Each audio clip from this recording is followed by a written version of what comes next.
Bueno, buenos días para todos. Encantados de estar aquí nuevamente en un espacio de transparencia. Espero que todos estén entrando ya a la sala para aprovechar esta sesión, una sesión súper interesante, una sesión importante y además les tengo que decir a nuestros estupendos panelistas que es una sesión innovadora en el tema que nos acoge. Em, Como saben, Transparencia Venezuela, además de la lucha contra la corrupción, tiene algunas áreas vitales estratégicas que ha abierto para avanzar en el tema del fortalecimiento institucional que va a permitir dar la pelea a la corrupción, a los abusos, a la discrecionalidad. Y ese tipo de cosas comienzan con eh, por ejemplo, gobierno abierto. Una cosa que en el mundo se discute desde hace más de 10 años, que hay ya cientos de países que tienen propuestas, planes, que hay países que van por el tercer y cuarto plan de gobierno abierto, como sin ir más lejos, nuestros vecinos en América Latina, pero que en Venezuela es una tarea casi tabú. En Venezuela nuestro problema no es que tenemos poco avance en gobierno abierto, sino que la pelea la está ganando la opacidad. Y esa opacidad, por supuesto, es el terreno fértil para no solamente la corrupción, sino el abuso de los recursos, pero también de la gente, de las comunidades, de los ciudadanos, y impide con mucha fuerza la exigencia de derechos y limita hasta la posibilidad de que tengamos la oportunidad de protestar por la falta de ello cuando vemos la terrible represión que aumenta en nuestro país. Venezuela entonces tiene una gran tarea pendiente en temas de gobierno abierto. Sin embargo, buscando maneras para avanzar, y entendiendo que tenemos que concentrar esfuerzos en los grupos de las poblaciones que tienen más represión, que son poblaciones que requieren una atención especial, que por alguna razón se pueden calificar de vulnerables. Hemos estado trabajando en una mirada de la importancia de avanzar en gobierno abierto desde esos espacios. Cómo beneficia o qué se necesita y por qué es importante el gobierno abierto en salud, por ejemplo. Lo vimos hace unos días. Pero hoy el tema es aún más importante. Estamos hablando de la agenda LGBTI, que es un tema muy global, es un tema importante en toda América Latina y en Venezuela no es menos importante, pero entre tanto drama, a veces esta agenda se va al fondo de las prioridades. Nosotros no queremos dejar ese tema en el fondo, sino relevarlo entre las primeras temas de discusión pública. Y hablar de gobierno abierto y agenda LGTBI es todo un reto y es una innovación en el mundo que discute y trabaja por gobierno abierto. Le pasé la invitación de este evento a gente que trabaja en la asociación, en la organización de gobierno abierto internacional, a capítulos de transparencia internacional en otros países que sé que trabajan con fuerza de gobierno abierto y estaban fascinados. Creo que varios de ellos deben estar conectados porque me dijeron que relevante, que importante. Creo que vamos a tener algunas conversaciones importantes hoy porque hay que mirar como lo vemos nosotros, incluir el tema de gobierno abierto en la agenda LGTBI implica no solamente inventar mecanismos y configurar sistemas que permitan acceso a la información, datos abiertos, participación ciudadana, lucha contra la corrupción, sino el que gobierno abierto tenga una perspectiva de derechos inclusiva y diversa. Y para eso tenemos este estupendo panel que se los va a presentar nuestra coordinadora para este evento y coordinadora del Estado Lara, Yonaide Sánchez, que además no solamente está aquí como moderadora, sino que ella fue la inventora de este espacio. A ella se le ocurrió este espacio y por supuesto respondimos inmediatamente que era una estupenda idea. Así que No pierdo más tiempo, les dejo que aprovechen los minutos con este panel. Les deseo mucho éxito y es el primero de una larga lista de acciones, de iniciativas y de trabajos que tenemos por delante. Bienvenidos todos y hasta pronto. Buenos días, gracias Merchi. Bienvenidos todos a este nuevo espacio de transparencia. Un espacio justamente que nosotros estamos abriendo de manera periódica para discutir temas que consideramos de la mayor relevancia. ¿Por qué un evento sobre gobierno abierto y agenda LGBTIQ+?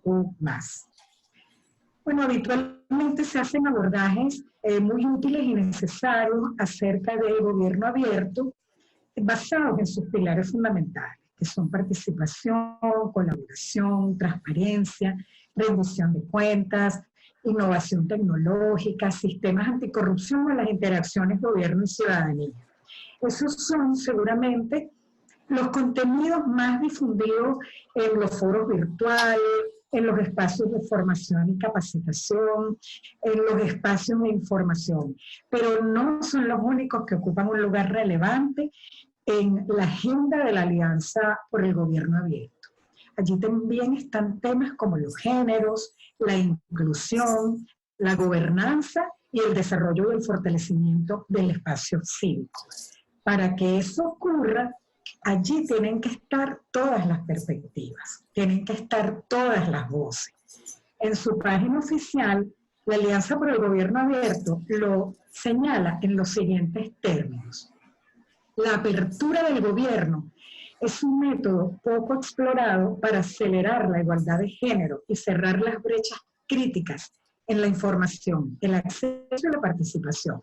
Cuando las perspectivas de las mujeres, de las niñas y de las personas de todo el espectro de género e identidad sexual se incluyen en el gobierno abierto, también se incluyen los conocimientos, las habilidades y las experiencias que aumentan el potencial de reformas ambiciosas. Es más probable que las sociedades tengan éxito cuando todas las personas son miembros iguales y contributivos. Los miembros de la alianza deben ser intencionales, estratégicos y ambiciosos para llevar adelante estas reformas e incluir a los grupos de género al gobierno abierto. En el año 2019, lanzó la campaña Más lejos, más rápido, romper los roles.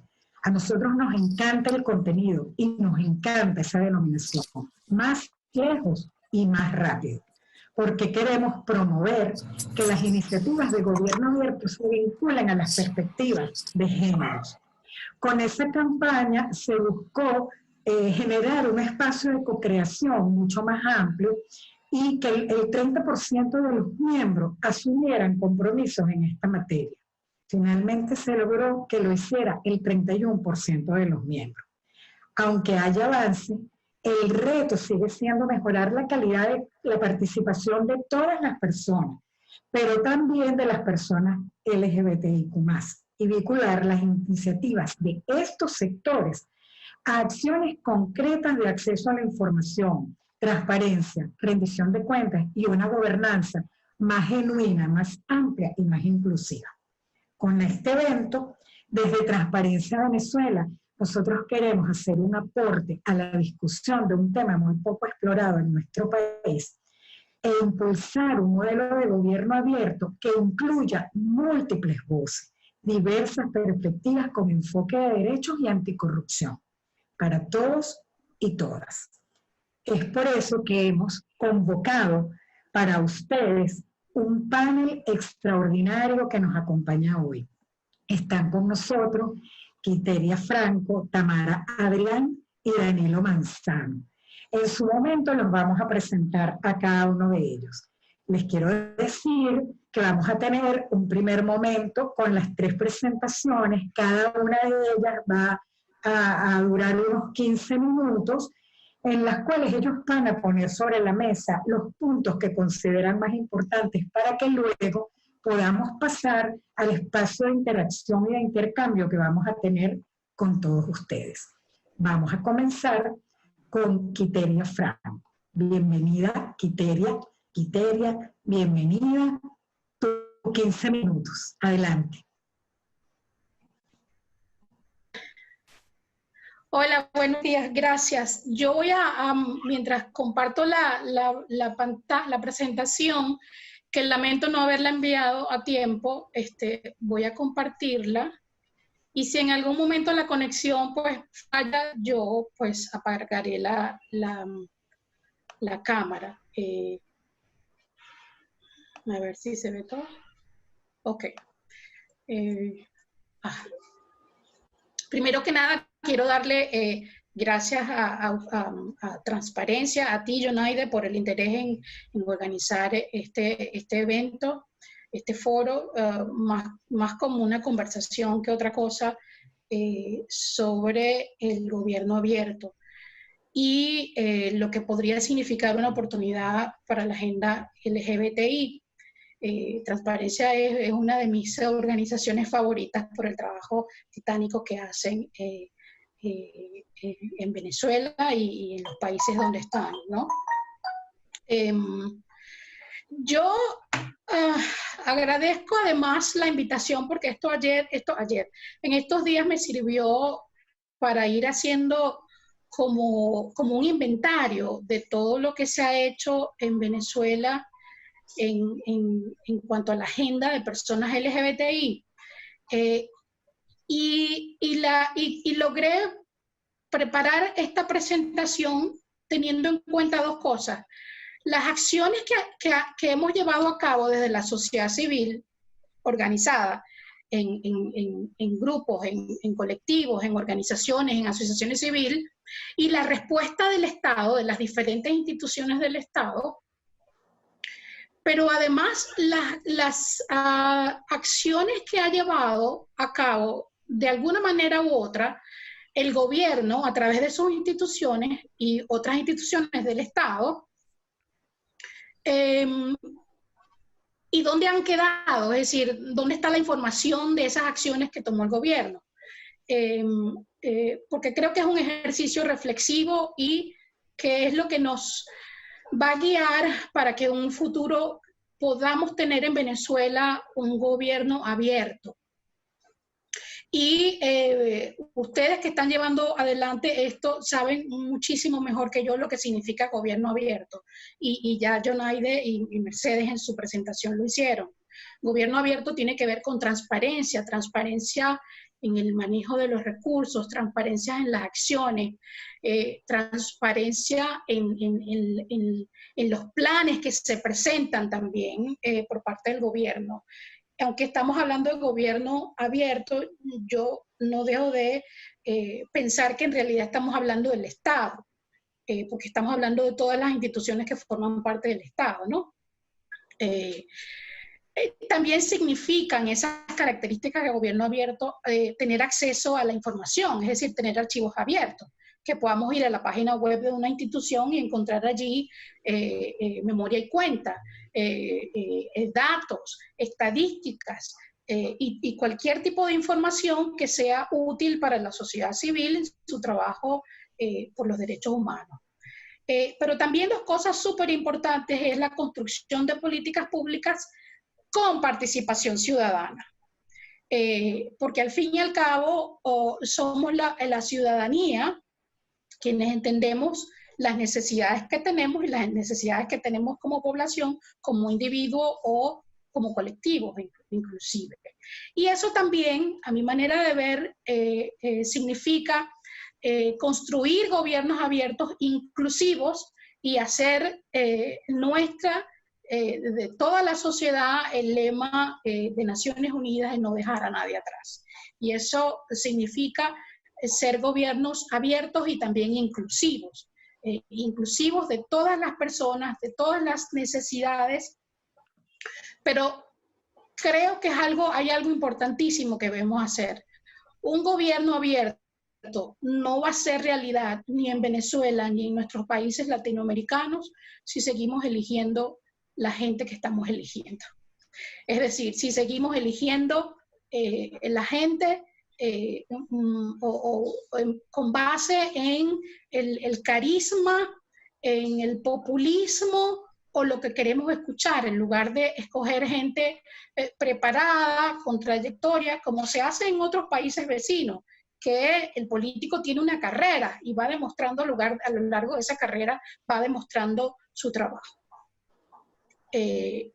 Menos pasión y más razón, diría yo, lo que nos toca a la ciudadanía para nosotros tener como una realidad un gobierno abierto y estados abiertos.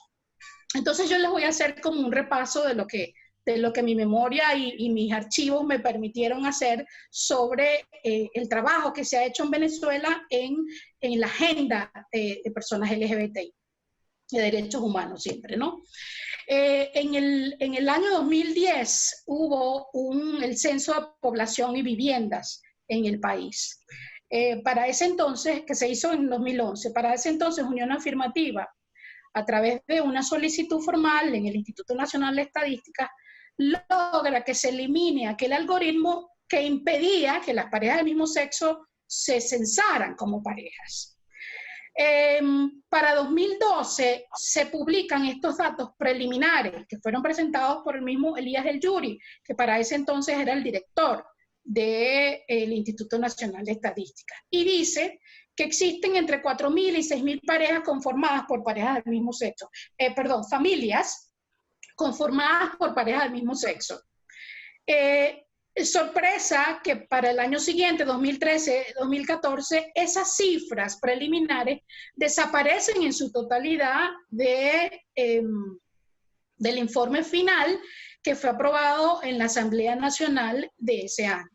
Desaparecieron. Obviamente, Unión Afirmativa, por haber sido impulsor de esto, nosotros iniciamos, estaba yo recién entrando a Unión Afirmativa en el 2014, emprendimos todo un trabajo de solicitud de reuniones con el director, y al final, bueno, la explicación que nosotros recibimos de manera verbal, nunca de manera escrita, la recibimos escrita, pero después de muchísimo tiempo, era que esas cifras no eran lo suficientemente significativas como para ser incluidas en el informe final. Es decir, que 6.000 parejas conformadas por, 6.000 familias conformadas por parejas del mismo sexo no son importantes para la sociedad, para el país y para el gobierno. Es decir, ahí hubo una exclusión total. Ya de por sí esto, que estoy mencionando como primer dato, representa una violación de derechos humanos. Porque ¿cómo puedes tú, como gobierno, cómo puede un gobierno crear políticas públicas, decirse inclusivo si elimina las pocas estadísticas que hay sobre una población históricamente discriminada? Eso ya sucedió en el 2010-2011, que fue el último censo que teníamos. Posteriormente, y estas sí son acciones del Ejecutivo, en políticas que se fueron implementando de alguna manera, que tuve la oportunidad de recordar para incluir, en 2011 el Ministerio del Poder Popular para Protección Social y las Comunas se crea una misión llamada Negra Hipólita. Hoy en día yo desconozco si esa misión aún existe, que tenía el fin de atender a las personas en situación de calle. Dentro de esa misión se creó el Centro de Atención Especializada Belinda Álvarez, que tenía el fin de atender a personas trans en situación de calle y con problemas de adicción a algún tipo de sustancia ilegal, la que se llaman sustancias psicotrópicas o algo así. Ese instituto estuvo abierto por cerca de 3, casi 4 años. Y hoy en día nosotros no tenemos ningún tipo de información sobre cuántos recursos económicos se utilizaron, cuántas personas se atendieron, cuáles eran los problemas más frecuentes, qué capacitación tenía el personal, cómo se hizo la selección de ese personal, cómo fue la formación de ese personal. Se le hizo seguimiento, la dotación de insumos y al fin y al cabo, ¿por qué cerró ese centro de atención especializada que era el primero en el país? Y creo que para ese entonces era el primero también en Latinoamérica. Ahí entonces tenemos ejemplos de cómo de alguna manera se crean iniciativas por parte del Poder Ejecutivo del gobierno, pero luego no tenemos ningún tipo de información. Se cierran y nosotros no sabemos absolutamente nada. La posibilidad de un gobierno abierto es precisamente que la sociedad civil pueda hacerle seguimiento a este tipo de iniciativas y se den explicaciones, porque los gobiernos tienen que dar explicaciones de sus acciones. Lo siguiente, ya más reciente, el 2015, justo cuando estábamos en diciembre, ya había ganado la Asamblea Nacional la oposición, en un programa de estos que tenía Nicolás Maduro, el 15 de diciembre, en su programa 51 de Contacto con Maduro, él anuncia y juramenta lo que se conoce como un Consejo Presidencial de Gobierno Popular para la Sexodiversidad. La sexodiversidad es como el gobierno se refiere a las personas LGBT. Sexodiversidad, sexodiverso, personas sexodiversas. Y para ese entonces se nombra como vocera a Ingrid Barón. Hoy en día no sabemos cuántos recursos, la misma pregunta que tenemos para todas las acciones que ha hecho el gobierno. ¿Cuántos recursos se le entregaron a este gobierno? Los resultados, las acciones, las actividades, que sí las hubo, porque solo basta con revisar por las páginas que abrieron y por las redes sociales cómo tenían actividades por estados. Y se hacían, y se entregaban, y se hacían acciones, pero hoy en día nosotros no tenemos ninguna información, y ni yo tampoco he visto en ninguna memoria y cuenta entregada por el presidente que se dé cuenta de los recursos que se utilizaron, los resultados, qué acciones hay, qué actividades, y al fin y al cabo, cómo ese gobierno popular se traduce en beneficio real para las personas LGBT. Otras oficinas que se han abierto en otros ministerios, de las que yo sé que se abrieron, pero que no existe información al respecto, está la Oficina para la Sexodiversidad que hubo en el Ministerio del Deporte, una que existe, creo que todavía existe una Oficina para la Sexodiversidad en el Ministerio de la Mujer, y otra institución que se creó, es el Instituto contra la Discriminación Racial, que surge como mandato de la Ley contra la Discriminación Racial. Cabe destacar que esta ley, y quienes participaron allí, en ese entonces era José Ramón Merente, que era el coordinador de Unión Afirmativa, cuentan en sus relatos de participación que esa ley originalmente estaba planteada para que fuese una ley contra la discriminación amplia que incluyera todos los tipos de discriminación. Y fue precisamente el tema de la inclusión de las personas LGBTI lo que derivó en que se transformara en una exclusiva para la discriminación racial. No sabemos nada de ese Instituto contra la Discriminación Racial. Y de esa ley, la nombro también además porque esa ley contempla una sanción a quienes incurran en discriminación. Cuando se aprobó la ley de protección a las familias, a las personas que viven con VIH y sus familiares, se utilizó este parámetro para imponer sanciones a quienes incurrieran en discriminación contra personas que viven con VIH. Tampoco tenemos información de cuáles acciones ha llevado a cabo este instituto, cuántos casos se han atendido, cuántas acciones ha habido a funcionarios públicos que sabemos que hay videos, que hay fotos, que hay noticias que han incurrido en expresiones homofóbicas y discursos de odio debido a la orientación sexual real o percibida de oponentes políticos e inclusive gente de la sociedad que no son políticos. Estos son el tipo de cosas que tener un gobierno abierto permitiría hacerle seguimiento. ¿Qué ha pasado con esas oficinas, no? ¿Cuántos recursos se les asignaron? Los gobiernos locales tampoco han escapado de esto, de la creación de oficinas de diversidad que posteriormente cierran. No sabemos qué sucedió, no sabemos cuántos recursos se les asignó y cómo se utilizó. La alcaldía mayor, cuando existía la alcaldía mayor, hubo en la gestión de Juan Barreto se creó una oficina de la diversidad. Esa oficina también se cerró y hubo muchísimos rumores de corrupción en esa gestión. Y de hecho, Juan Barreto, una vez que sale de esa alcaldía mayor, es investigado por casos de corrupción y creo que inclusive fue sancionado. En el gobierno del Distrito Capital se creó una oficina de atención integral a personas LGBTI durante la gestión de Daniel Ponte 2016-2017.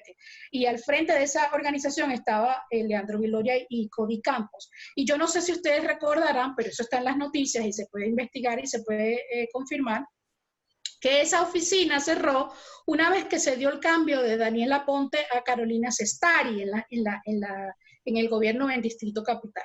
Y esa oficina cerró en medio de un escándalo en el que llegó la Guardia Nacional, donde encontraron y había acusaciones de corrupción, de que el lugar se estaba utilizando no solamente como una oficina para atender a personas LGBTI, sino como sede de la organización que tienen Leandro y que tenían para ese entonces Leandro y Cody Campos. Y que además se encontraron unos altares religiosos en esa oficina. Una oficina de una institución pública. Entonces, ha habido muchísimas cosas irregulares de las que no sabemos. En un artículo que yo escribí para ese entonces, yo invitaba a los coordinadores de esa oficina a que entregaran cuentas públicas y que demostraran con hechos y con datos que las acusaciones que se hacían en su contra, pues en efecto no eran ciertas, porque eso es lo que corresponde, ¿no? Cuando uno está enfrente de una institución, ¿no? Del Estado. Y actualmente está la alcaldía del municipio Libertador, bajo la gestión de Erika Farías, existe una oficina de atención a personas LGBTI, que se abrió en el año 2018. Al frente estuvo un joven al que no conozco, se llama Arturo Jiménez, y hoy en día está al frente una persona que se llama Dilberly Rodríguez, que coincidencialmente hoy es candidata en las elecciones para la Asamblea Legislativa en diciembre. Tampoco tenemos información de qué se hace en esa oficina, cuáles son las atenciones que prestan, qué se hace, e inclusive en una revisión rápida por la página web de la alcaldía del municipio Libertador, esa oficina no aparece en el esquema de la alcaldía del municipio Libertador. Entonces son preguntas que uno se hace y que dentro de un gobierno abierto la sociedad civil tendría la posibilidad de hacerle seguimiento a este tipo de gestión. También hay otra cosa que a mí me ha llamado mucho la atención, ¿no? El año pasado, el Consejo Municipal del municipio Libertador, en mayo de 2019, nombró a 2 personas como embajadores LGBTI, Leandro Viloria y una persona de nombre Michelle Zamora. Y una de las preguntas que yo me he hecho y he buscado por todos lados es, bueno, ¿dónde está primero en la Gaceta Oficial con ese nombramiento? Y si es un nombramiento oficial, ¿qué implican ese cargo? ¿Cuáles son sus funciones? ¿Qué es exactamente lo que hace? Entonces son preguntas que tenemos y que tener un gobierno abierto implicaría saber y poder hacerle seguimiento, que es el trabajo de la sociedad civil. Y solo por mencionar el resto, la Defensoría del Pueblo también ha incurrido en cosas de las que hoy en día todavía no sabemos. En la gestión de Gabriela Ramírez se hizo una promesa en 2 ocasiones, 2010-2013, de una apertura de una oficina específica, especializada para personas LGBTI. Y en 2013, en efecto, se designó a una persona de nombre Simón Delgado, pero tampoco tenemos información de cuántos recursos se les asignó, cuántos casos se atendieron, qué actividades se llevaron a cabo, qué se hizo y cosas por el mismo estilo. En la gestión de Tarek William Saab, eso se eliminó completamente. Y hoy en día no sabemos absolutamente nada de las gestiones que hizo Tarek William Saab. Eteria, con permiso, estamos en tiempo, gracias. Ok, bien. Voy adelantando y cualquier otra cosa la puedo mencionar más adelante. Claro. También es importante saber que a nivel de la Asamblea Nacional, las organizaciones de derechos humanos hemos tenido infinidades de acciones e iniciativas. Y la respuesta institucional que hemos tenido es completamente el silencio. Es decir, no se sabe, son leyes, propuestas de leyes que se engavetan, que uno nunca sabe por qué razón, si se presentaron o no. La ley de igualdad y equidad de género quizás es la única que podemos decir que llegó un poco más lejos, que fue discutida en primera, que fue presentada y aprobada en primera discusión, pero nunca llegó a segunda discusión. Tenemos la agenda legislativa que fue presentada por la red LGBTI en 2 oportunidades, 2011 y 2016, y tampoco se recibió ninguna respuesta. Y la propuesta de modificación del Código Civil, que es una ley mejor conocida como la Ley de Matrimonio Igualitario, que se entregó, tenía la particularidad de que se entregó además con más de 40, con firmas de más de 40 organizaciones recogidas a nivel nacional, pues nunca supimos la respuesta del CNE sobre las firmas. No de manera formal, de manera verbal sí recibimos una respuesta, y era que el número de firmas no había llenado los requisitos de 1,5% o algo así. El Tribunal Supremo de Justicia, para no dejar de mencionarlo, se tardó 5 años en responder un recurso de interpretación que introdujo Unión Afirmativa, y quizás Tamara lo mencione más adelante, el recurso de la diputada que está en espera desde el 2004. Y los varios recursos que ha introducido la Organización Venezuela Igualitaria, que están sin respuesta. Y ya para culminar, quería mencionar, yo revisé también el Plan País que está promoviendo el gobierno interino y la Asamblea Nacional, y a mí me parece loable. Está dividido en áreas, las áreas ambiente, infraestructura, sistema de productivo, servicios de seguridad. Luce como un plan muy bueno, pero le falta un elemento principal, que es la inclusión de la gente, porque nada de eso se puede hacer si nosotros no tomamos en cuenta a la gente. La gente es esencial, y afortunadamente creo que han comenzado a contactar a grupos específicos para hablar de agenda Plan País para grupos en particulares. Y revisando la página web vi que se han incluido jóvenes, mujeres, población indígena, personas con discapacidad y personas LGBTI en el área social. Hace falta, entonces, creo que hace falta esperar un poco más para ver cuando esas agendas estén listas, pero creo que también hace falta llamar a la reflexión a eso, porque si no incluimos a la gente, estamos siendo inclusivos. Y lo importante de todo esto es saber que las personas LGBTI no somos cuerpos con órganos sexuales únicamente y que vamos por la vida solo teniendo sexo. Somos personas que tenemos vida, somos personas que tenemos familia, somos personas que producimos, tenemos trabajo, tenemos diferentes características. Hay niñez, adolescencia LGBTI, jóvenes LGBTI, poblaciones indígenas que son LGBTI, personas con discapacidad también que son LGTBI, y migrantes, refugiados, personas con VIH, personas con condiciones de salud, en fin, personas LGBTI que hoy en día son víctimas de trata, que tienen problemas de alimentación, que no pueden alimentarse como es. Todo esto hay que tomarlo en cuenta, y la inclusión tiene que ser parte de un gobierno abierto en el futuro en Venezuela. Creo que con eso termino y me quedaré por aquí. Gracias. Gracias, Quiteria. Bueno, vamos a tener luego oportunidad de conversar con todos ellos. Vamos a avanzar con las exposiciones. Tamara, Adrián, bienvenida a este espacio de transparencia. Tamara, adelante. Buenos días, buenas tardes, buenas noches, depende de dónde estén ubicados en el globo terráqueo. Gracias a Transparencia Venezuela por esta oportunidad. Yo quisiera saber cuántos minutos me quedan ya, porque es hasta las 45, entonces son las 36. ¿Será como 3 minutos nada más? No. Te vamos a extender tu tiempo también, no te preocupes. Ok. Bueno, entonces rápidamente.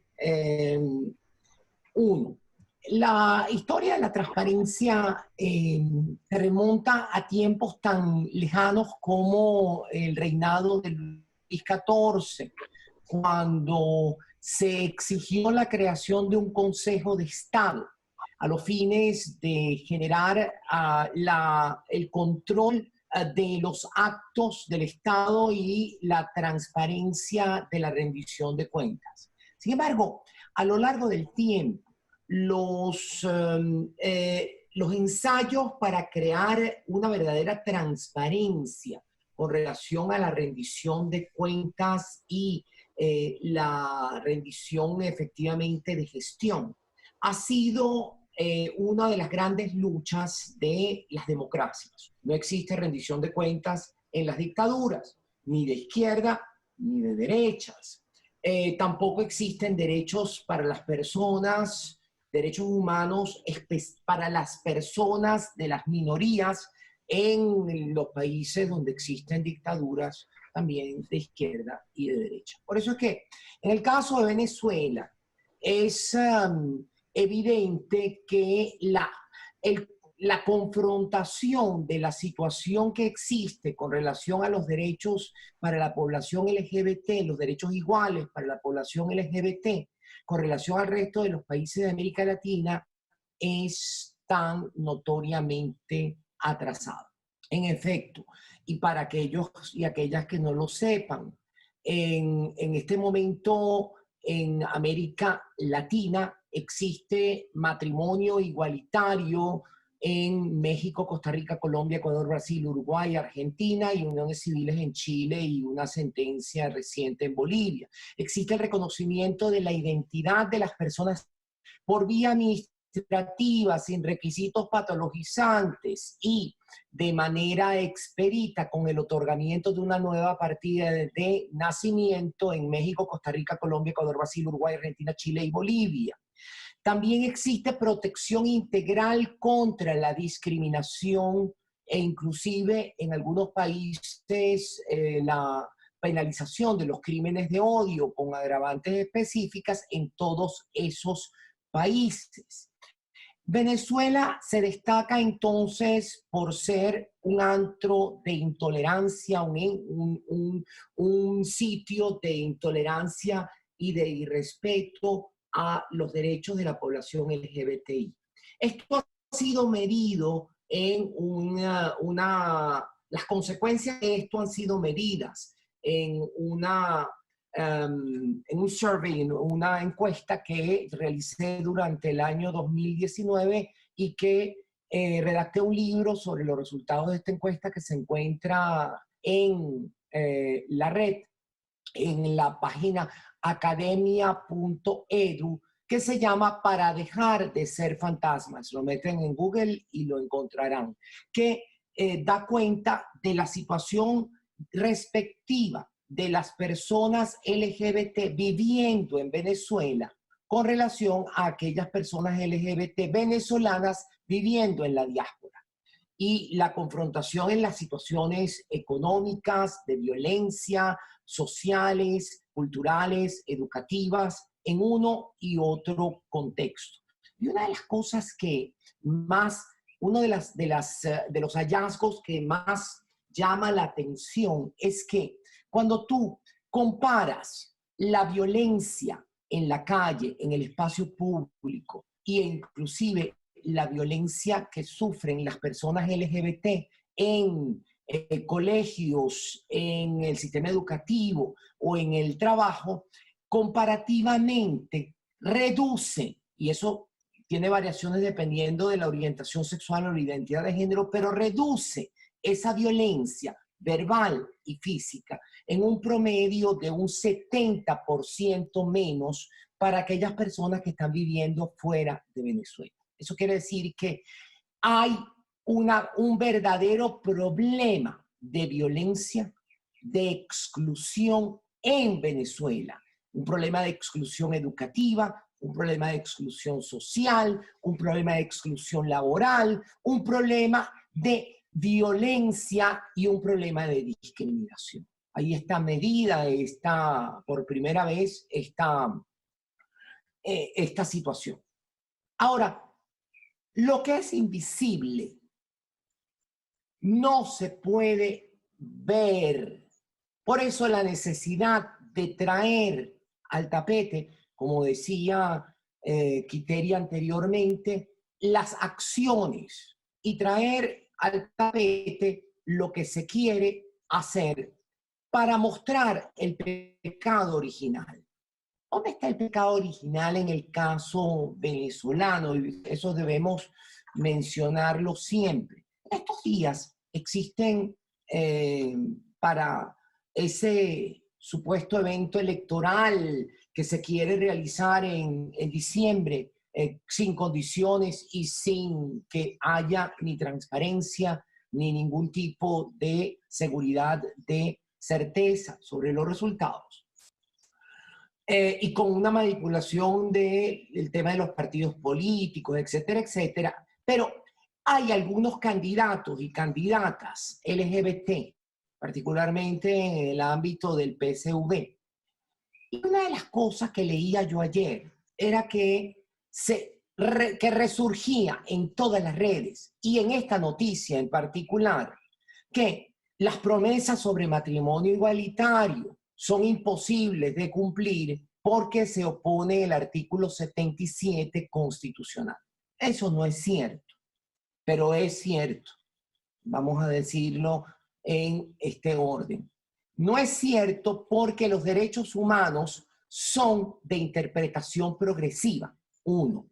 2, no es cierto porque de acuerdo con la propia Constitución, los estándares internacionales de protección de los derechos humanos se internan en el derecho venezolano con carácter supraconstitucional, es decir, por encima del texto constitucional.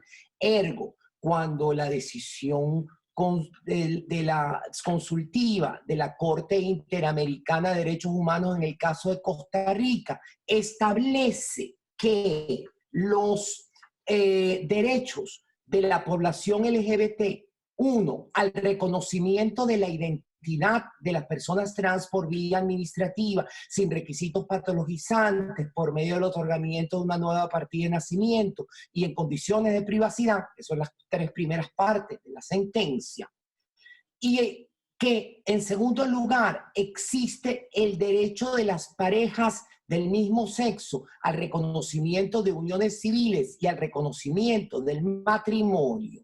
Esta decisión se interna, independientemente de la interpretación regresiva que tuvo la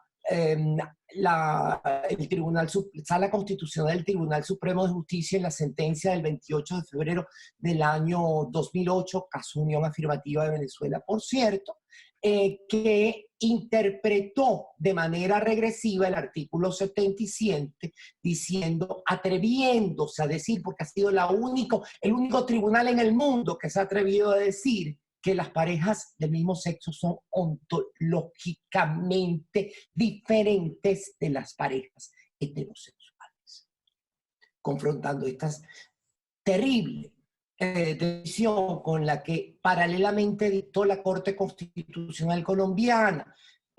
Poco después, la Corte Constitucional Colombiana fue unos meses antes, la Suprema Corte de la Nación brasilera, la Suprema Corte de la Nación mexicana, sobre el mismo tema, de esos artículos constitucionales que hablaban de hombre y mujer, o legislativos que hablaban de hombre y mujer.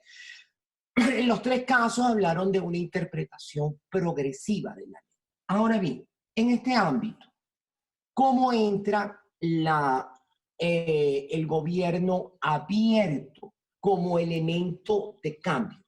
Las experiencias más recientes de gobierno abierto que conozco, que se han implementado en Cono Sur y particularmente en la provincia de Córdoba y en la provincia de Buenos Aires, porque conozco a quienes lo implementaron.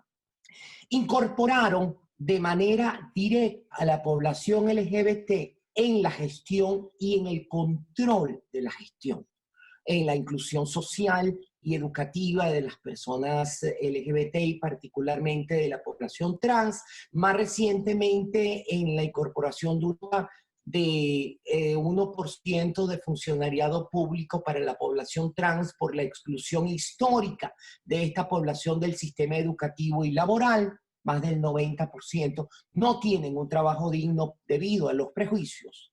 Y en definitiva, el tema de los programas que también conozco que se han desarrollado en Brasil a nivel, sobre todo los que conozco son el de los 3 estados, el del estado de Sao Paulo, en Río de Janeiro y en Curitiba. Perdón, también conozco el de Aracaju. Y son programas locales donde el centro está en la educación, en la promoción y en la rendición de cuentas, incorporando a las ONG como elementos de medida de la acción y de las consecuencias de esas acciones. De tal manera de que, si es posible, llevar a cabo un gobierno abierto en esta manera, en esta materia.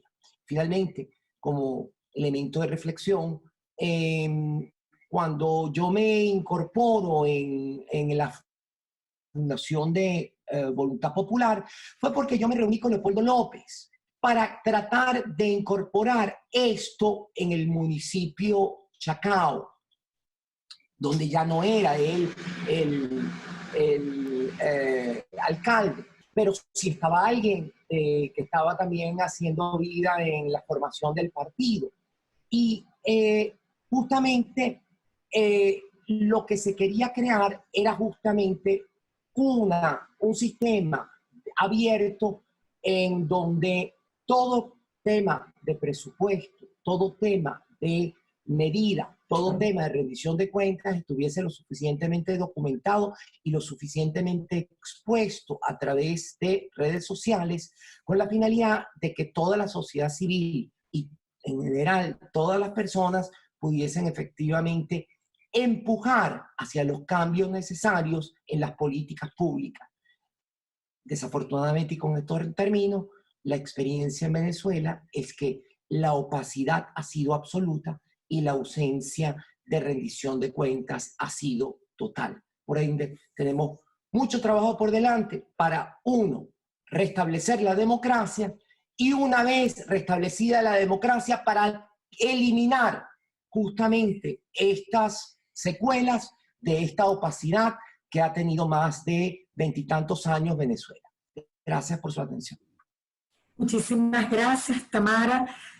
Vamos a escuchar a Danilo Manzan.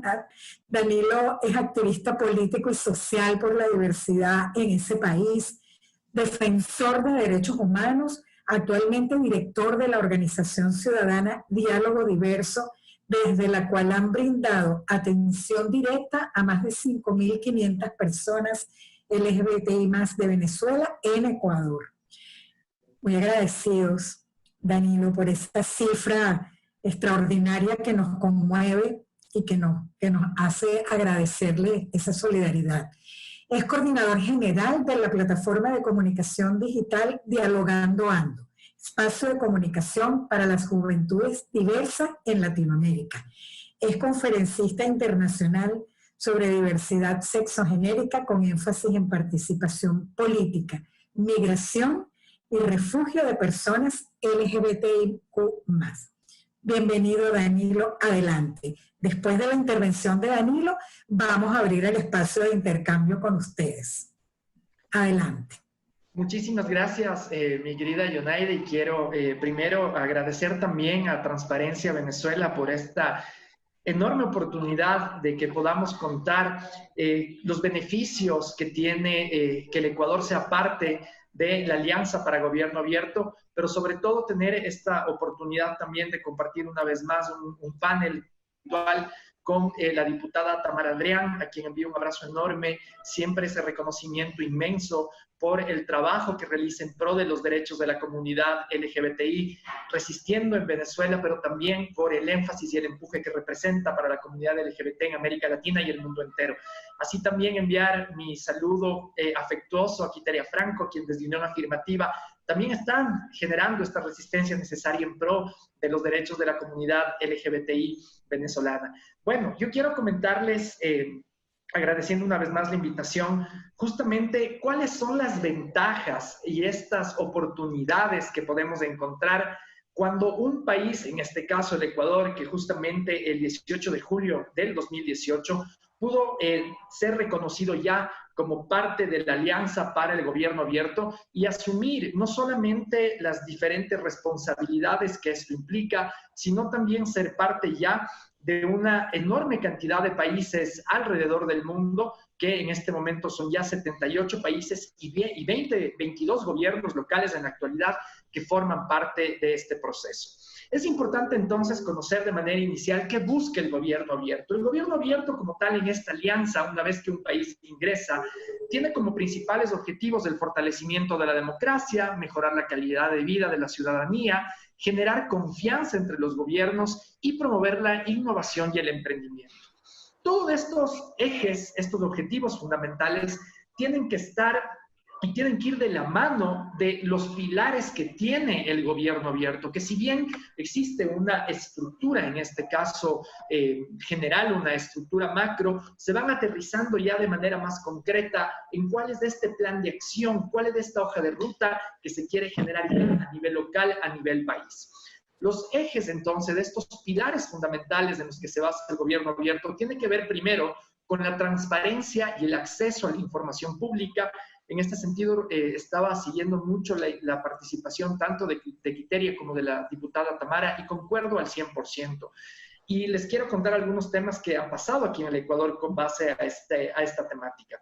La transparencia y el acceso a la información pública como tal, anteriormente por parte de las diferentes carteras del Estado, no se entendía de manera adecuada. Entonces, esto de la transparencia y el acceso a la información pública se tenía pensado como cuando una cartera de Estado ponía en su página web una cantidad de información, muchas veces demasiado extensa, pero que no necesariamente era la información a la cual la ciudadanía quería o pretendía acceder. Entonces, tanto la transparencia como el acceso a la información son dos ejes fundamentales que tienen muchísimos mecanismos, no solamente en su interpretación, sino ya de manera directa en el acceso, que tienen que ir de la mano al derecho a la información que esté en el poder de las instituciones públicas y que esta información sea puesta a disposición de la ciudadanía, de modo que dé cuenta del uso de recursos públicos, de sus actividades y de los resultados obtenidos en cada una de las gestiones.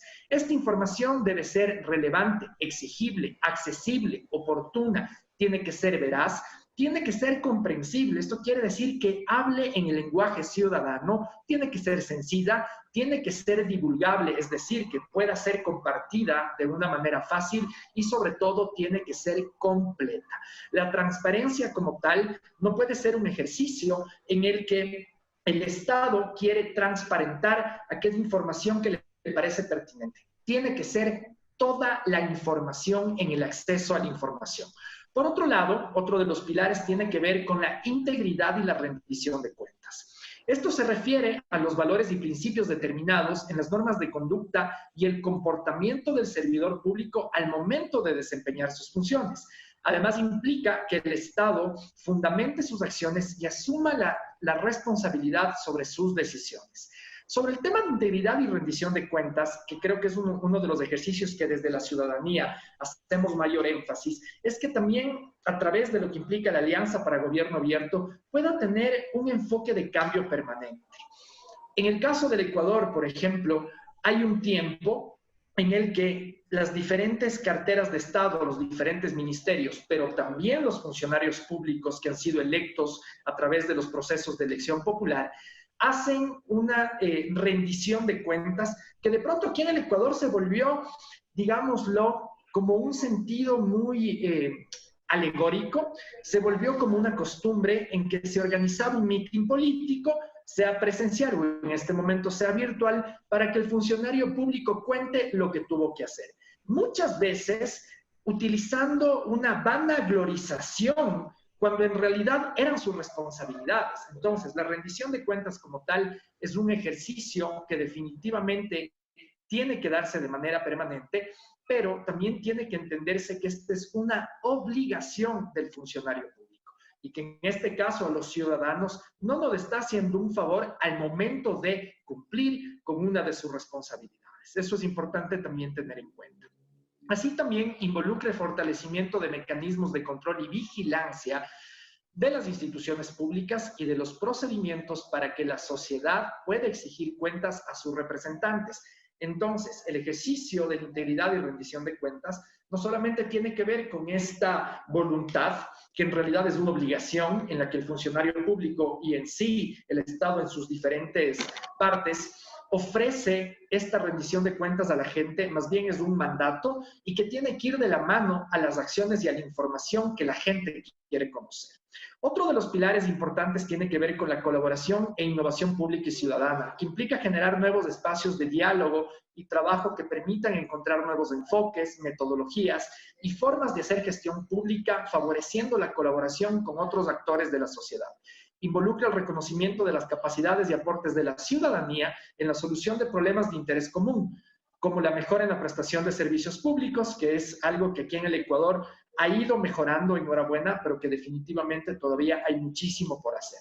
Y uno de los ejes y de los pilares, de los 4 pilares fundamentales, tiene que ver definitivamente con la participación ciudadana, que implica el empoderamiento de la ciudadanía en la toma de decisiones públicas, reforzando su rol activo y promoviendo mecanismos de participación en la gestión de los asuntos públicos. Una vez que se logra comprender la importancia que tiene estos 4 ejes, podríamos entonces nosotros empezar a identificar de qué manera la población y la agenda de los derechos de la diversidad sexogenérica aquí en el Ecuador podía ser parte justamente de este proceso. Y aquí es importante comprender que cuando ya se empieza a trabajar en la creación de un plan estratégico para gobierno abierto, esta es una invitación formal que se hace de manera tripartita para que diferentes actores que conformamos el país podamos ser parte de estos procesos y que no se haga como anteriormente se ha venido ejerciendo este rol democrático, en el que la ciudadanía, de manera organizada, generábamos una agenda que es nuestro mecanismo de negociación con la clase política, se la entregábamos en este caso a los tomadores de turno y nos sentábamos a ver a qué momento finalmente se cumplían esta serie de requerimientos, demandas y necesidades identificadas en este caso por el ciudadano.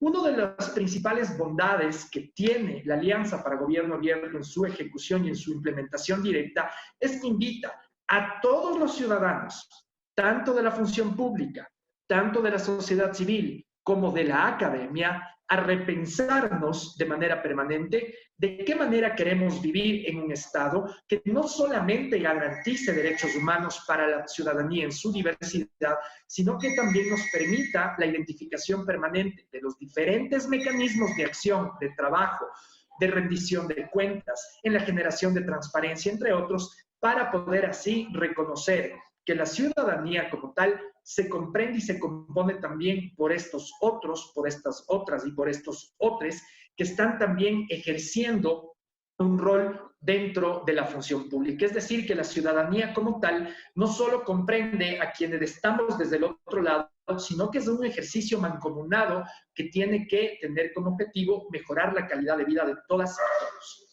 En este punto, y para ingresar ya directamente a lo que implica el tema del involucramiento de la agenda LGBTIQ+, dentro de la Alianza de Gobierno Abierto, aquí en el Ecuador tuvimos, creería yo, bastante suerte por un lado, al haber podido identificar dentro de la importancia que tiene el gobierno abierto, una oportunidad fundamental para poder ingresar no solamente lo que implica una agenda por la diversidad sexogenérica, sino también un espacio que beneficie y que involucre los derechos de las mujeres en su diversidad. No solamente entonces el hablar de género, sino el hablar de géneros, de identidades y de expresiones que puedan ser parte de este espacio.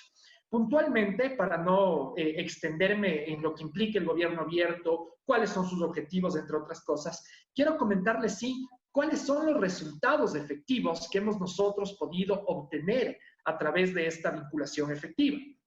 En este sentido, comentarles que una vez que hemos logrado nosotros aquí en Ecuador generar este espacio en la creación del primer plan de gobierno abierto Ecuador, logramos entonces generar un involucramiento efectivo para que exista por primera vez en el primer plan de gobierno abierto del Ecuador, teniendo en cuenta que hay otros países, tal como lo mencionaba la diputada Tamara Adrián, por ejemplo, en Argentina, que llevan un tiempo de proceso de implementación mucho más amplio. En el caso de Ecuador, logramos trabajar con un lobby efectivo, permanente y sobre todo organizado para que los derechos de la diversidad ingresen en la creación del primer plan de gobierno abierto de entrada. Esto nos permitió justamente por parte de el grupo núcleo que conforma en este caso gobierno abierto, ser invitados a participar desde el inicio. ¿Y a qué me refiero desde el inicio? Entrando directamente a la vinculación de la población LGBT dentro del proceso. La creación y la co-creación del primer plan de gobierno abierto implica, y en el caso del Ecuador implicó, una participación activa de más de 800 diferentes entidades, espacios, tanto del gobierno como de la academia y de la sociedad civil. En este caso, tuvimos una oportunidad inicial desde la población sexodiversa para ser parte de la construcción de este primer plan de gobierno abierto, al haber sido parte también de este grupo de diferentes consultores y profesionales que en diferentes partes del Ecuador logramos ingresar a este espacio para poder co-crear y diseñar de manera permanente lo que va a ser la creación del plan de gobierno abierto en Ecuador, que fue un proceso bastante largo, fue un proceso sostenido, pero sobre todo fue un proceso organizado, donde logramos que la diversidad sexogenérica, representantes de la población LGBT, tanto individual como a través de sus diferentes organizaciones, puedan ser parte de estas reuniones preparatorias en diferentes puntos del Ecuador. Esto fue fundamental porque el proceso de la creación de alianza del primer plan de gobierno abierto en el Ecuador contó con la presencia de la diversidad sexogenérica a nivel nacional. Y por supuesto que cuando vivimos en un país lastimosamente que aún tiende a ser homofóbico y que aún tiende a ser discriminador, nos encontrábamos con algunas brechas, con estos desafíos de cómo en un espacio de diálogo, que lo que pretendiera crear y co-crear este primer plan de gobierno abierto en Ecuador, teníamos a funcionarios públicos, teníamos a representantes de otras organizaciones sociales y también teníamos a esta población sexodiversa presente. Pero ¿qué pasaba entonces con aquellas personas que en su expresión de género podían hacer mucho más notoria su orientación, su identidad de género como tal? Es decir, que nosotros permitimos que desde el inicio de la creación del plan de gobierno abierto en Ecuador, la población LGBT esté presente en cuerpo, de hecho, y que por otro lado también tenga la capacidad de juntarse con estos otros actores invitados para que la creación de este primer plan contemple las voces diversas desde el inicio, a diferencia de otros espacios que invitan a la población LGBT como un acápite o como una línea, pero que está totalmente desconectada de los otros y de las otras. Esto quiere decir que el primer plan de gobierno abierto aquí en el Ecuador tuvo la participación, la presencia y las voces sexodiversas desde el inicio, generando de pronto, sí, alguna incomodidad en más de un actor o actora presente, pero que definitivamente era necesario porque así debe ser la democracia, que valora la diversidad teniendo el diálogo y sus representaciones directas desde el primer momento. Entonces, logramos construir, y aquí ya voy al hito principal para no extenderme justamente en el tiempo, en cómo se dio la co-creación del Plan Nacional de Gobierno Abierto pensado hacia la población sexodiversa, hacia la población LGBTIQ+, pero por otro lado también hacia los géneros, principalmente hacia la erradicación de violencia hacia las niñas y mujeres. La co-creación del Plan Nacional de Prevención y Erradicación de la Violencia contra las Mujeres de Géneros y a la vez la creación del Observatorio Ciudadano de Violencia de Género y Diversidades Sexogenéricas es uno de los capítulos considerados no solamente en el Ecuador, sino también a nivel latinoamericano como uno de los puntos más importantes en el plan de acción que en este caso el Ecuador ha logrado crear, que tiene diferentes momentos y que tiene algunos hitos importantes, en este caso, a ser considerados con base a la realidad que se vive aquí en el Ecuador. ¿Cómo se identificó esta necesidad? Teniendo justamente como identificación que aquí en el Ecuador 64 de cada 100 mujeres han sido víctimas de algún tipo de violencia a lo largo de su vida. Por otro lado, las cifras de violencia contra las diversidades sexogenéricas, de acuerdo a la investigación realizada por el INEC sobre las condiciones de vida de la población LGBT en Ecuador, se observa que la población encuestada, por ejemplo, en un 27,3%, señaló haber experimentado actos de violencia, de las cuales el 94,1% manifestó haber sufrido gritos, insultos, amenazas y burlas, y un 45,8% ha sido detenido de forma arbitraria. Del total de la población entrevistada, el 70,9% reportó que vivió alguna experiencia de discriminación en su entorno familiar y de la cual el 72,1% sufrió algún tipo de violencia directa. Con toda esta información, que de hecho es muy extensa y no quisiera leerles al 100% esto, comentarles cómo queda el compromiso en el plan de gobierno abierto de cara a la población LGBTI y también a las mujeres en su diversidad. Co-creamos un plan que en este momento contribuye a cohesionar, articular, socializar y educar sobre los instrumentos de gestión pública para la prevención y erradicación de la violencia contra las mujeres y población LGBT, que fomenta el cumplimiento de la normativa específica vigente a través de la ejecución de acciones concretas y en beneficio de las y los sujetos de derecho. Así también contribuir al cambio de patrones socioculturales que fomentan lastimosamente la violencia hacia las mujeres y hacia la población LGBTI+. En este sentido, tenemos y estamos completamente emocionadas y emocionados desde Diálogo Diverso y en sí, desde todas y todos los actores que forman parte de la Alianza para Gobierno Abierto en el Ecuador, porque por primera vez en nuestro país se va a crear un plan nacional que erradique, que pretenda erradicar y prevenir justamente la violencia hacia la población LGBTIQ+. Y en este momento, con muchísima emoción, comentarles que uno de los puntos fundamentales ha sido, a través de y el apoyo con la GIZ de la cooperación alemana, la creación de este primer observatorio ciudadano para la observancia de la violencia de género y también de la población LGBTIQ+. Entonces, la invitación como tal, y en este caso hablar de gobierno abierto, implica definitivamente, como ya nos lo comenta la diputada Tamara Adrián, una decisión política importante, porque sin esto como tal, el involucramiento no se puede hacer efectivo. Pero si es que identificamos dentro de lo que es la metodología de trabajo de gobierno abierto, sí nos hace una invitación permanente a repensarnos como ciudadanía, como actores de las organizaciones sociales del LGBTI y también quienes, enhorabuena, siendo LGBTs, están en espacios de toma de decisiones, que los procesos de cambio conductuales no lo podemos hacer solos, no lo podemos hacer solas. Necesitamos justamente cohesionar de manera permanente los espacios de diálogo y de la generación de acuerdos, pero teniendo uno de los puntos más importantes, que es cómo logramos ponernos de acuerdo con el otro y con la otra, que no necesariamente piensa como yo, que tiene un punto de vista divergente, que aún le cuesta comprender ciertos temas, porque nosotros hemos visto que ese es uno de los ejercicios, de hecho, más necesarios. Poder concretar acuerdos con las personas que tienen un pensamiento divergente. Y ese es uno de los desafíos que, en este caso, la creación del primer plan de gobierno abierto en Ecuador nos ha permitido realizar de una manera sistemática y, sobre todo, organizada. Así que esperamos, y esto es algo que lo hacemos siempre, que los procesos que conocemos en Venezuela no permiten que la ciudadanía como tal pueda tener una representación más activa, que las diferentes formas, en este caso de violencia, terminen no solamente hacia las y los defensores de derechos, sino también hacia la clase política que no comulga con el régimen de turno, puedan identificar de manera permanente las diferentes acciones y oportunidades para este fortalecimiento de la democracia tan necesaria en nuestra hermana Venezuela.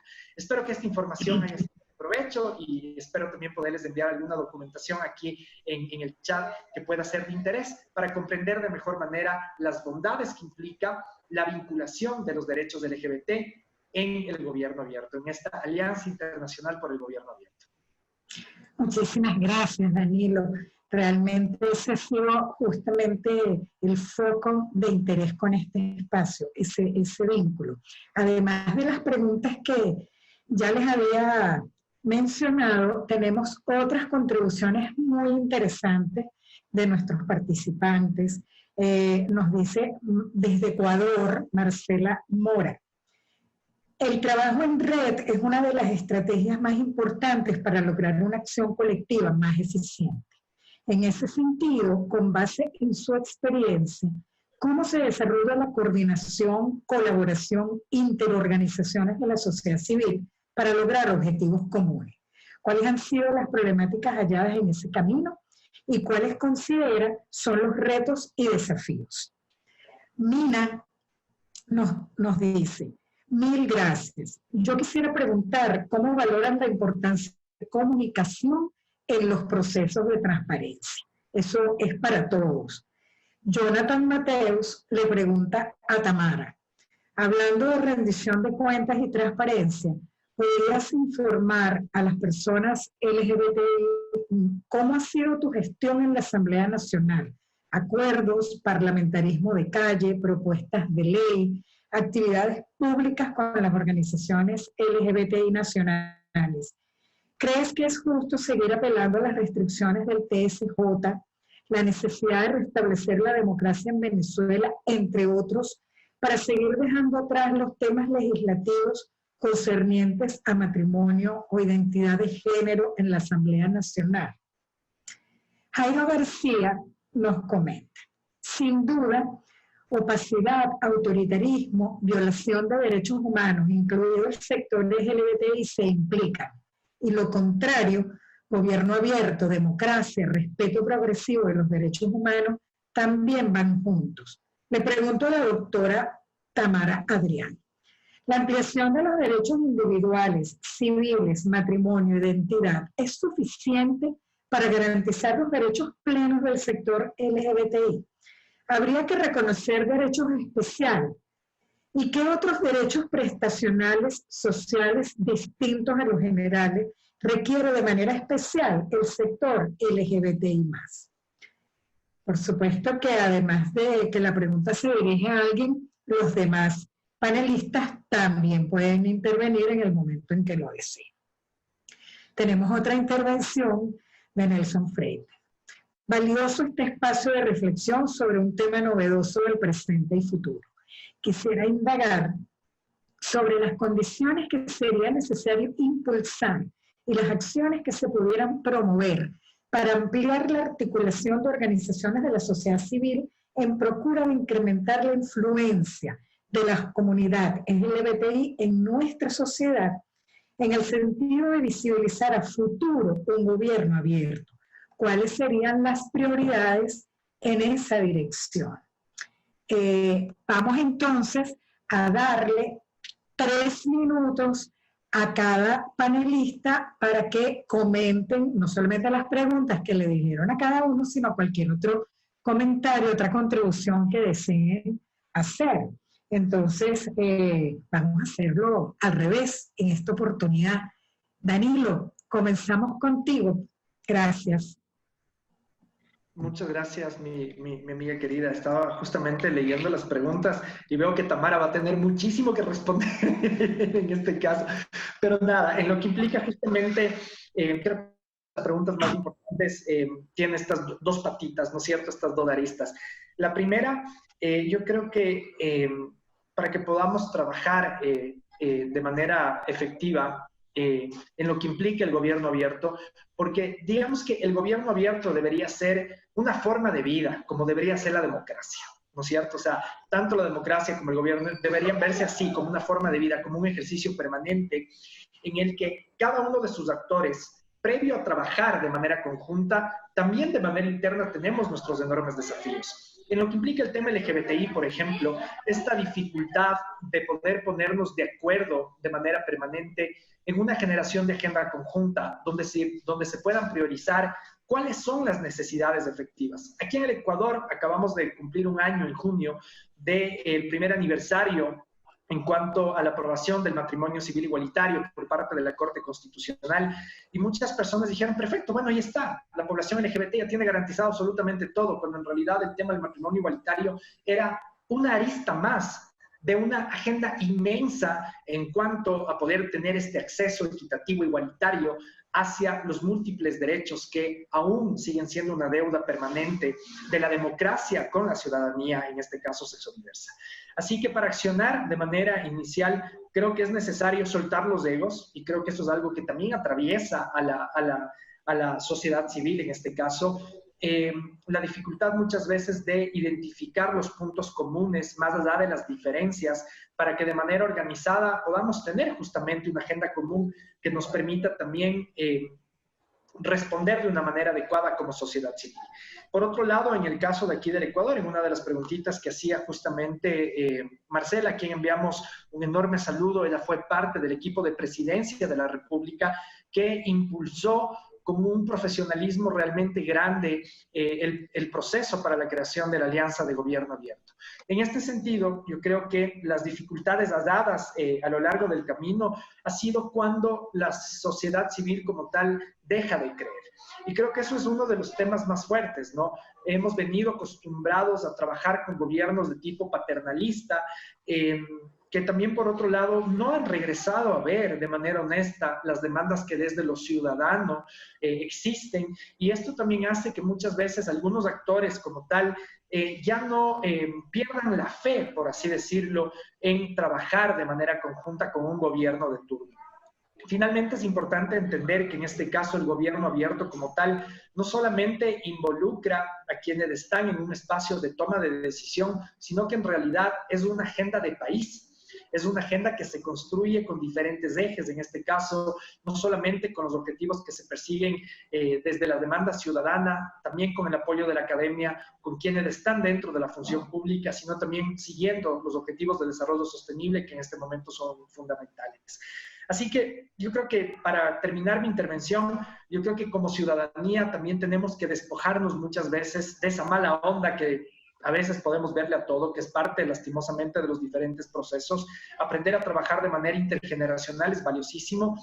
Esto de que solo los jóvenes para los jóvenes, dejando al lado la sabiduría de la gente que ya ha trabajado, pero también necesitamos la generosidad de la gente adulta, que pueda traspasar de manera permanente sus conocimientos a la gente más joven. La sociedad civil necesita relevos, la sociedad civil también necesita estar refrescándose de manera permanente, y eso también comprende la innovación, no solamente como un tema tecnológico, sino también como una decisión que permite de manera permanente el involucramiento de nuevos actores a defender nuestros derechos ciudadanos, ¿no?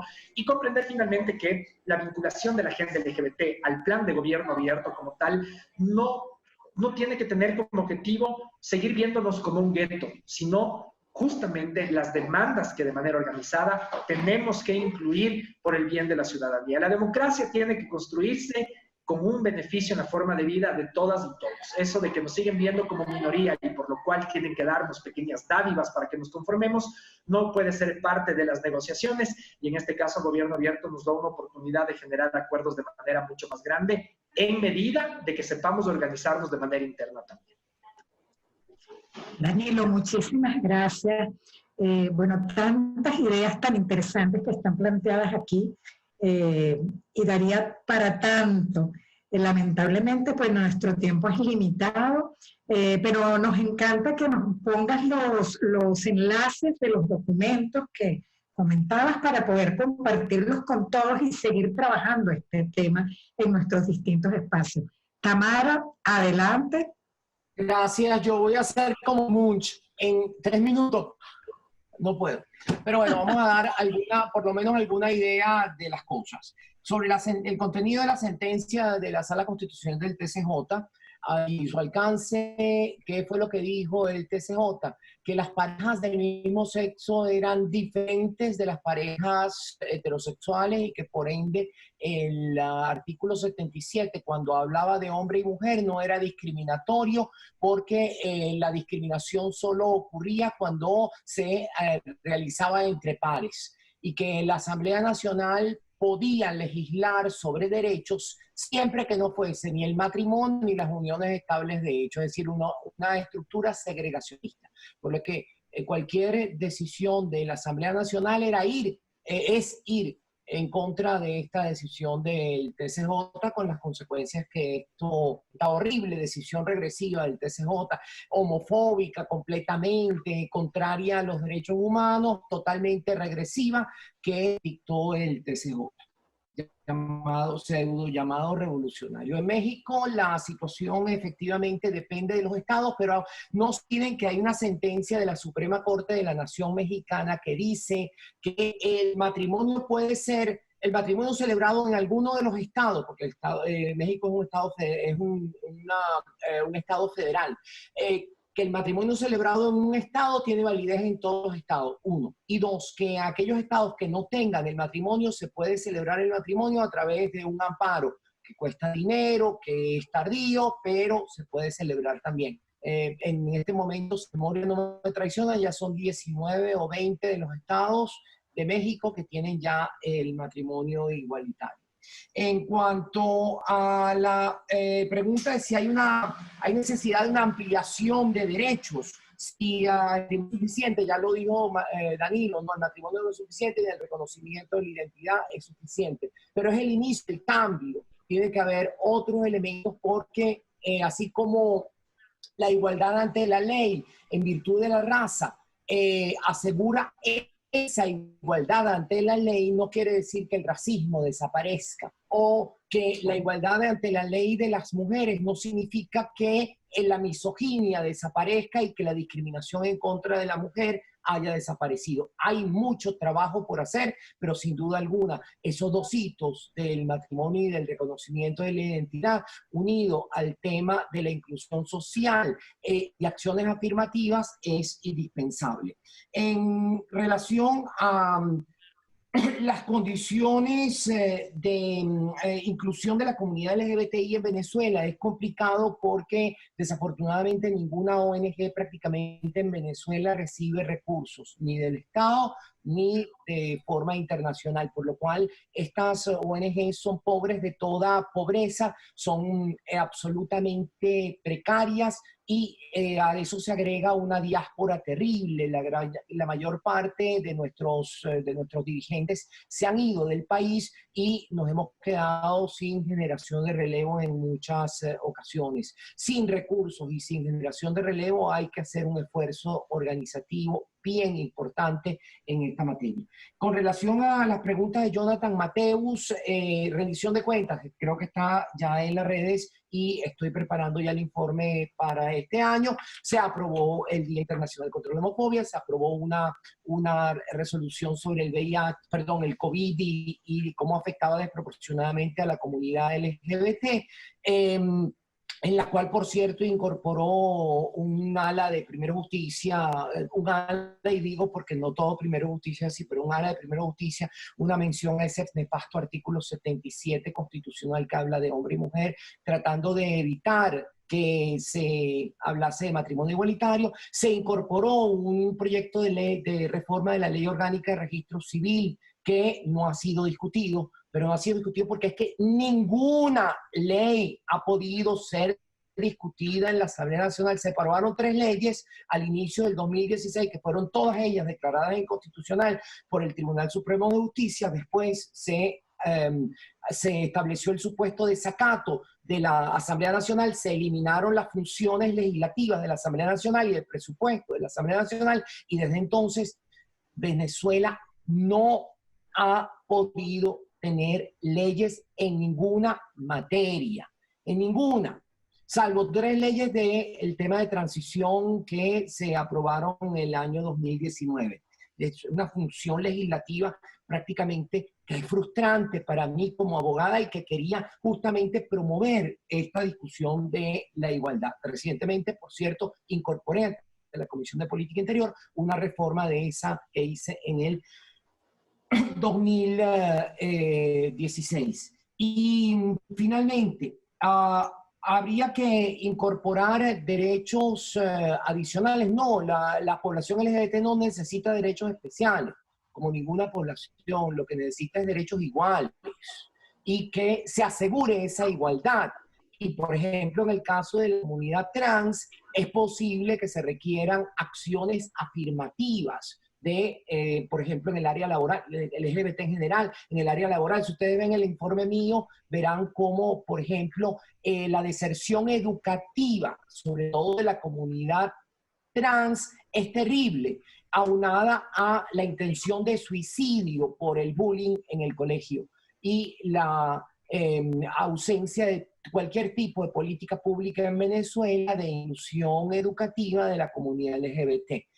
Finalmente quisiera hacer una referencia a un comentario de Roberto Duque aquí, que me pareció un poquito, lo digo de mal gusto, cuando dice que, además que no lo entiendo, que no se ha tomado como un libertinaje entre algunos grupos de LGBT. Yo creo que es un comentario de mal gusto y un comentario bien prejuicioso, perdonen que lo diga así. Gracias. Muchas gracias, Tamara. Muchos elementos allí para conversar. Quiteria, adelante.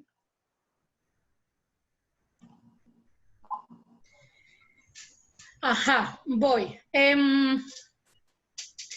Como muchas cosas, ¿no? Muchas reflexiones después de casi 2 horas escuchando las palabras, ¿no? El gobierno abierto es sinónimo de democracia. Lo contrario a eso ya lo conocemos en Venezuela, es opacidad y corrupción, y también conocemos lamentablemente en Venezuela las consecuencias de la corrupción. Es el enriquecimiento de unos pocos y el empobrecimiento de muchos. Y eso nadie lo desea, eso nadie lo quiere para Venezuela, ni en el presente, ni nunca más en el futuro. Había una pregunta de Jonathan Mateo sobre las acciones. Lamentablemente, en Venezuela ha habido una realidad que ha sido terrible para el movimiento LGBT, y es que desde el Estado se comenzaron a promover la creación de organizaciones, agrupaciones, colectivos por sectores. Eso obviamente incluyó al sector LGBT, personas LGBT. El gobierno creó organizaciones y son a esas organizaciones a las únicas que convoca para sus reuniones, para posibles planes, para actividades que al final terminan en nada. Esas divisiones a partir de ideologías de izquierda o de derecha, lo único que ha servido es para dividir a un movimiento que debe estar unido. Por eso es que yo repito, y lo voy a decir una y otra vez, tantas veces como sea necesario, la homofobia, la bifobia, la transfobia, el machismo, la discriminación y todos esos vicios que provienen del patriarcado, la misoginia, eso no tiene ideología. Eso es humano, eso está presente en todos, en los que se dicen de muy izquierda, en los que se dicen muy de derecha, en los que se dicen de centro. Entonces, es absurdo que nosotros creemos esas divisiones para impulsar unos cambios en vez de ubicarnos desde los derechos humanos. Creo que ese es un cambio que nosotros tenemos que hacer. Lo que estamos exigiendo son derechos humanos y los mismos derechos. No hay necesidad de crear derechos diferentes, no son privilegios los que estamos pidiendo, son los mismos derechos que tiene el resto de la población en el mundo que nosotros no tenemos. Yo diría, me gustó la pregunta de Nelson Freites, porque creo que es el mensaje con el que quiero cerrar, y es, ¿qué podemos hacer? Los instrumentos legales los tenemos. Tenemos los instrumentos internacionales internacionales de derechos humanos, tenemos los acuerdos, tenemos los pactos internacionales, es decir, desde el punto de vista legal tenemos todo lo necesario como para emprender los cambios que permitan a las personas LGBTI funcionar dentro de la sociedad como funciona todo el mundo. Pero esto también pasa, primero por lo que decía antes, tenemos que elegir mejores a nuestros representantes en las instituciones. Tenemos que identificar a aquellos que tienen de verdad una verdadera vocación de servicio y que entiendan que van a llegar a una posición a servir a la ciudadanía y no simplemente a tener una posición de poder. Una posición de poder tiene que ser para precisamente ayudar a la ciudadanía a que tenga una mejor vida y a que se respete su dignidad como ser humano. Pero también creo que toca en nuestras sociedades que cada uno de nosotros vaya viendo, vaya poniendo en tela de juicio e interpelando nuestros propios prejuicios. Porque todos, en algún momento de nuestras vidas, hemos tenido a alguien cercano, a una persona que se identifica como mujer lesbiana, como un hombre gay, una persona bisexual. ¿Y cuántos de nosotros en posiciones diferentes hemos rechazado, discriminado, excluido de alguna manera? Desde el gobierno, desde las empresas, desde nuestras casas, desde el lugar en donde estamos. Y para construir una nueva sociedad en Venezuela creo que hace falta esa reflexión de ver cómo hoy en día la conducta del gobierno que tenemos ha discriminado a todos por igual. Entonces toca evaluarnos de cómo estamos nosotros también discriminando a una persona por una razón en particular, que en este caso es la orientación sexual, ya sea real o percibida, porque también aquí en este país se discrimina a la gente porque parece lesbiana, porque parece gay. Entonces, esos prejuicios también tenemos que ponerlos sobre la mesa y evaluarlos. ¿Cuántos de nosotros le negamos el puesto de trabajo a alguien porque parece gay o porque lo es? ¿Cuántos de nosotros dentro de las organizaciones, preguntas que le he hecho a organizaciones de Naciones Unidas también, cuántas organizaciones, ACNUR, ONUCIDA, cuántas tienen dentro de sus empleados personas que se identifican como LGBT y que tienen la libertad de ser y expresarse y de vivir su sexualidad de manera libre y no sentirse obligados a ocultar su vida personal, su vida familiar, por temor a por temor a perder ese empleo? ¿Cuánto no sucede eso en las escuelas? En las organizaciones de derechos humanos también. Este es un llamado a todos, de verdad, a que cada uno dentro de las organizaciones, dentro de las instituciones, hagamos esa revisión y esa evaluación de nuestros prejuicios, de nuestros valores y de promover realmente una inclusión y no una inclusión real, no solo de palabra, una inclusión real. Preguntar cuáles son tus necesidades, no pensar o creer que sé cuáles son tus necesidades. Entonces, creo que eso es algo que nos toca hoy en día como sociedad para construir una nueva sociedad realmente inclusiva, donde todos se nos respete nuestra dignidad como seres humanos y podamos ser funcionales dentro de la sociedad. Muchísimas gracias, Quiteria. Bueno, tienen en el chat el enlace que nos prometió Danilo, ya está colocado allí. Antes de despedir el espacio, voy a leer una aclaratoria de Roberto Duque. Un segundo.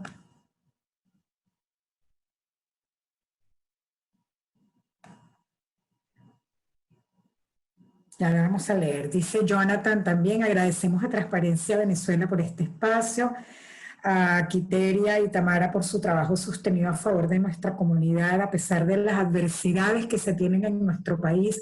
Gracias, Danilo, por tus aportes por LGBTI venezolanos migrantes forzados. Es Jonathan Mateus, que está en Nueva York y está compartiendo con nosotros. Roberto Duque también te felicita, Quiteria. Y él puso un comentario aclaratorio. Regálenme un segundo, que este chat va más rápido que mi mano.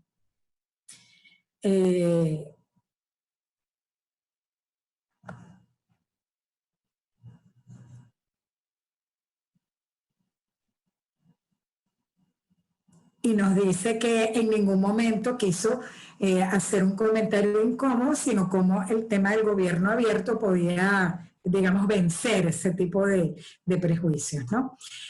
Bueno, nosotros estamos encantados, les damos las gracias a ustedes tres por habernos acompañado aquí hoy con sus perspectivas tan necesarias, tan interesantes, tan retadoras. Para nosotros es un gusto haber abierto este espacio porque la transparencia no es solamente un asunto de números, no es un asunto de cifras, no es un asunto de datos. Es también la posibilidad de hacer transparentes los temas, las preocupaciones que existen en nuestra sociedad y poder brindar espacio para que esto se converse, se discuta, para que nos podamos escuchar y conocer y reconocer, porque una sociedad que no conversa es una sociedad que está destinada al fracaso. Así que todos los espacios conversacionales que sean muy bienvenidos, y el enfoque de derecho indiscutiblemente nos brinda una transversalidad que nos es muy útil para abordar estos temas, digamos, de la manera más adecuada. Gracias a todos ustedes por habernos acompañado hoy. Gracias a nuestros tres expositores. Francisco, gracias por ayudarnos. Estás allí técnicamente con nosotros también. Estén pendientes de nuestros espacios de transparencia porque siempre estamos trayendo temas que estamos seguros nos interesan. Danilo, Tamara, Quiteria, gracias y esperamos seguirnos encontrando en este camino de la lucha por los derechos de todos y todas. Hasta pronto.